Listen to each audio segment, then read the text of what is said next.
Hi, I'm Rigger. This is You're Right, and today we're looking into some deep cuts. Before all that though, be sure to like the video if you like it, share anything others would like, let me know your thoughts in the comments down below, and subscribe if you want to see more. So, a lot of you may already know the path I'm headed down in my thinking here, because when I saw Jaune's sword break in episode 14, it basically confirmed in my mind something I've talked about a few times now in speculation. But I'm not a one-track mind where I think down the narrow path of being right just because I see one piece of evidence that lines up with what I was already thinking, so let's look a little broadly. Jaune's sword. Krakoa Moors, or part of it. So there's a lot of symbolism to a broken sword, the breaking of spirit, the loss of hope, the fractured forces, etc. I really like the idea that after it was stained with Penny's blood and taking the life of an innocent, it shattered its spirit, its will, its purpose. It was betrayed and thus lost its strength and broke. Its purity was corrupted, at least metaphorically. So when I think of great swords, that's swords that are great, not great swords, the type of sword. In fiction and fairy tales and, fantasy and all of that, and RWBY, 4 swords sort of come to mind. First is, of course, the Sword of Destruction from our own story here, obviously RWBY. Excalibur for King Arthur's story. Anduril or Narsil from Lord of the Rings. Look, Lord of the Rings people, don't at me, that stuff's hard. And the Vorpal Sword from Alice in Wonderland. Now there are tons of magical and mythical and important swords in fiction, fairy tales, and myth. I just want to cover these ones, alright? For now, I think it's important to also recognize that things in RWBY don't have to be just one thing. The pathways that we're walking down in the central location can easily be the Yellow Brick Road, but they also seem to have fallen into Wonderland, so, we are mixing and matching things here. Things can be 2 things at once. Just because Jaune is Joan of Arc doesn't mean he couldn't also be King Arthur, right? Characters can fulfill multiple roles, things can be multiple things, and be under multiple influences. There's no need to lock someone into just one inspiration. The mere idea of something like Joan of Arc wielding Excalibur is simply a representation of RWBY itself, a blending and mixing of tales. But what I basically want to go over is at least these 4 swords and talk about what I think will happen with Jaune's broken sword plotline. First up is the Sword of Destruction. I see this so much that this is the sword Jaune will wield in the end. It's the Sword of Destruction, and I just can't really see it. I know, we have a prominent sword in the story and a prominent sword user in the story whose sword is now broken. Do the simple math. But let's reevaluate. I think the idea of using the Sword of Destruction as a sword is kind of missing the point. It's a tool, it's physical, sure, but it's representative. The lamp is enlightening, but it doesn't make a good lamp for illuminating actual caves, right? I think it would probably be indestructible by nature, like the sword itself. I don't think you could break it. That seems like a godly thing to do. But I don't think the answer is actually swinging it at Cinder as a sword. I mean, I'm sure its blade will cut, but I don't think it's incredibly special, except that you probably couldn't break it. I mean, let's all assume, and it's an educated assumption given the other 2 relics we've seen, that its real power comes from what's inside, what it contains, the power its spirit wields. Not to mention, a relic of such power, just like with the lamp, carrying it around is a terrible idea. If Jaune carries it as his just normal sword, he's not only permanently attracting Grimm, which is minor but still a thing, but is also there for taking all the time. It's a terrible plan to protect the relic by constantly swinging it at the bad guys. Also, I don't see Jaune getting rid of his shield anytime soon for obvious sentimental reasons, and when you look at the Sword of Destruction, it's actually a 2-handed blade. While Jaune does have a greatsword mode for his weapon, it would be unwieldy for him to use as a sword and shield style. I do suppose that you could say that perhaps that's how it shrinks. It's more, manageable size when it shrinks down like the others do, that it becomes like a longsword and back into a greatsword to suit how Jaune fights. But still, thinking it's a good idea to use the relic as an actual weapon and have it around the bad guys all the time, which is assuming he can even get his hands on the sword in the first place and everyone else is okay with this, it just doesn't seem to add up for me. Maybe it does for you, but I just don't really see it. I think the relics are sort of a separate thing, and owning one as your weapon doesn't really fit what they represent. Next up is Anduril or Narsil.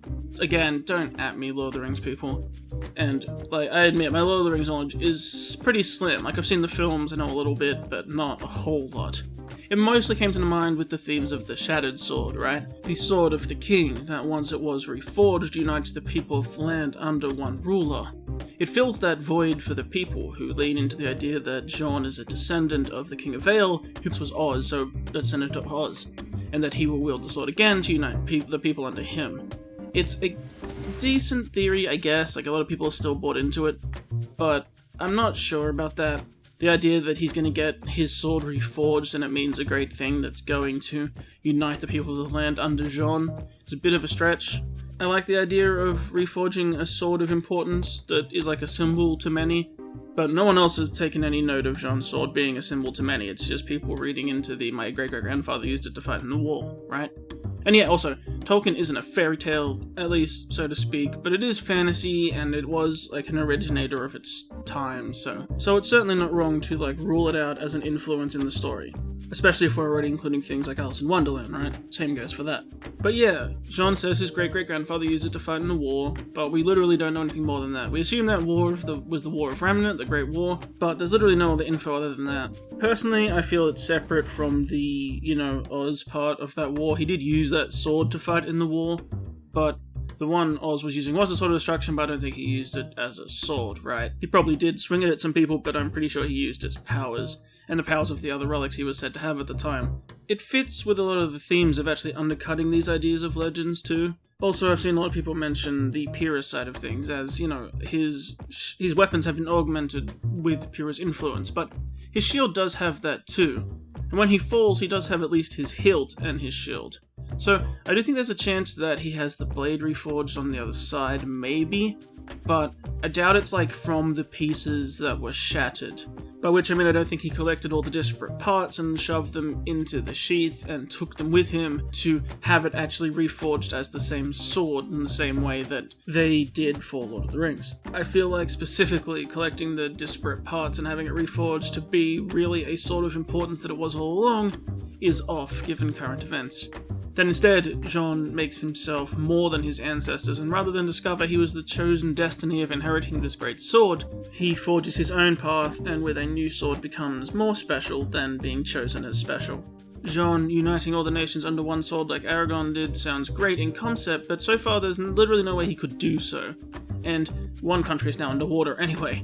Not to mention, if they wanted to lean into the classic RWBY undercutting humour, there's the real fact that a reforged blade is a terrible idea. It's weak and bad. You don't do that to a sword. Even if you kept all the pieces, it would be terrible. Next up is Excalibur, and Excalibur has so much lore and legends and versions and variations and stuff. Like other swords, it's also been a beacon of light. Sometimes it is light, and flames, and gleaming, and magic, and it has its special scabbard, of course. And are we talking the Lady of the Lake times, or are we doing Sword in the Stone, which, is the same sword but different time periods? So many options, so let's slow it down a bit. RWBY isn't tied to always the deepest interpretations for the close readers, so let's look at general beats and what happens. So, there's basically two options that are this. Jaune is gifted a new sword by a Lady of the Lake-like figure, some spirit in the spirit realm perhaps, or he finds a totally new sword and pulls it from a stone or somewhere it's stuck, right? A sword that was left.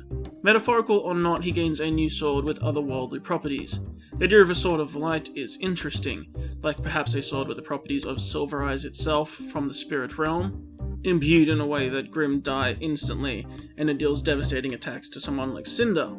It's a strong reinterpretation of the idea of a sword of light and purity, at least in the world of RWBY. While Jaune being a chosen one and pulling a sword from a stone, at least metaphorically, isn't terrible. Again, it has the chosen one feel to it, and we don't need to do that. It's sort of very on the nose and kind of sloppy. The Lady of the Lake at least feels more likely, and a job done or deal made with a water entity or spirit entity that gifts Jaune a weapon to replace his last feels more fitting. Though I feel pretty strongly at this point, seeing as he has such a connection to his sword, it won't be a totally new sword, it'll probably have the same hilt. Perhaps he throws the sword away, upset, or he comes across this spirit. And also, again, the sword and the hilt have a touch of Pyrrha in it and that emotion.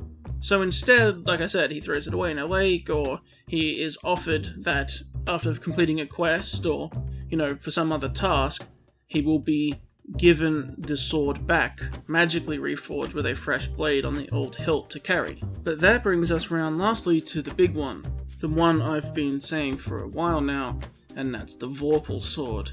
The Vorpal Sword, while having a lot of second-hand lore, like exist in D&D and those sort of things, actually has the least amount of like information out there about it, about what it looks like and what it can do. It's just sort of mentioned offhandedly in Alice in Wonderland. All we know is it's a very important sword that kills the Jabberwocky, the most horrible beast in Wonderland, and make no mistakes, they've tumbled down the rabbit hole into Wonderland in one form or another. That's something I've covered extensively already on the channel and will probably continue to do so. The moment I saw Jaune's sword break, I became quite sure Jaune is getting the Vorpal Sword. He will acquire a new sword, not the Sword of Destruction, but a new special sword, and it is to slay Cinder. It seems like it has always been his destiny to slay Cinder, and I've always felt that. To get revenge directly for Pyrrha and to become that hero. And it won't happen immediately, but this is part of his journey.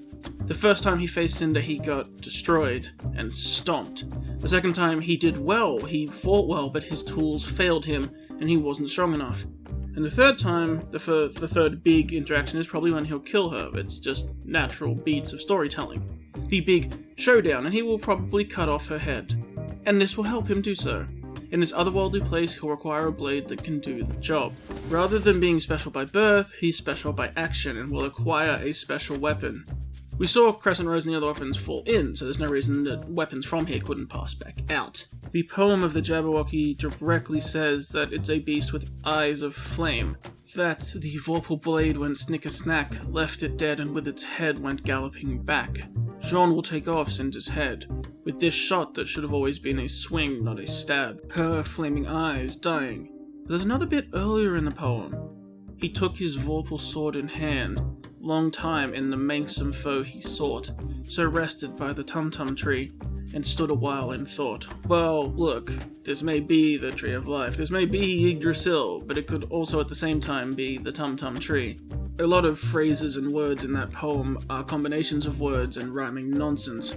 And as said before, things can be two things.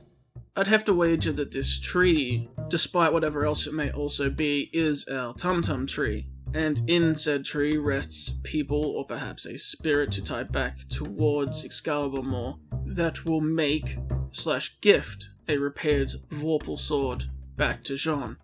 He still has the same hilt and memories of Pyrrha, but he will gain an otherworldly blade with qualities that cannot exist on Remnant.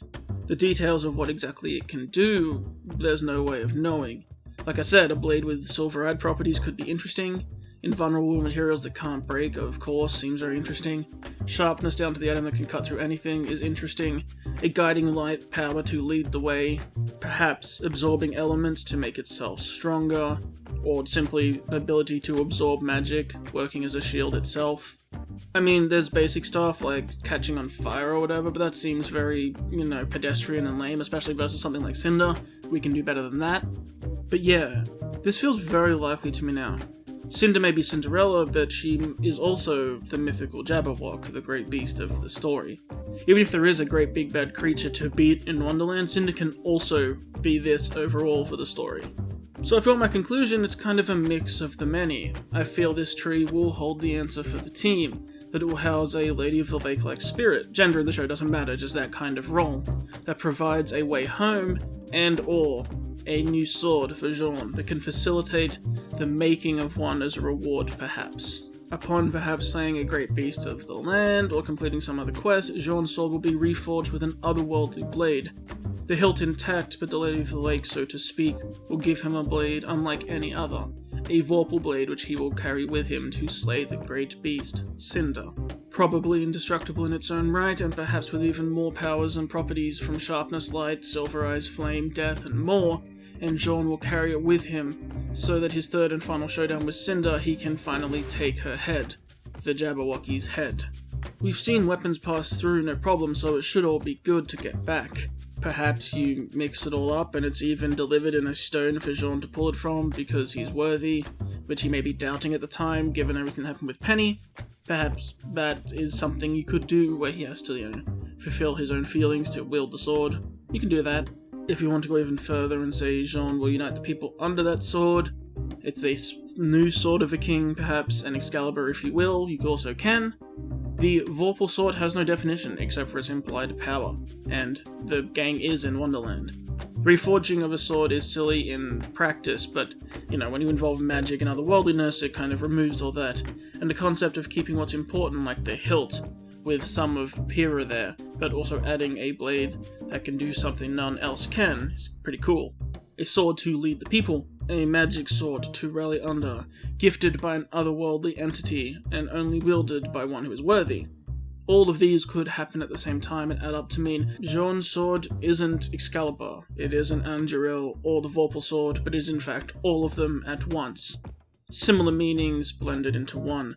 Otherworldly forces, forged and brought back with justice and purpose. A cut above the rest. But until next time, remember to stay sharp. My name is Rigo, hope you have a wonderful day, and I hope I did alright.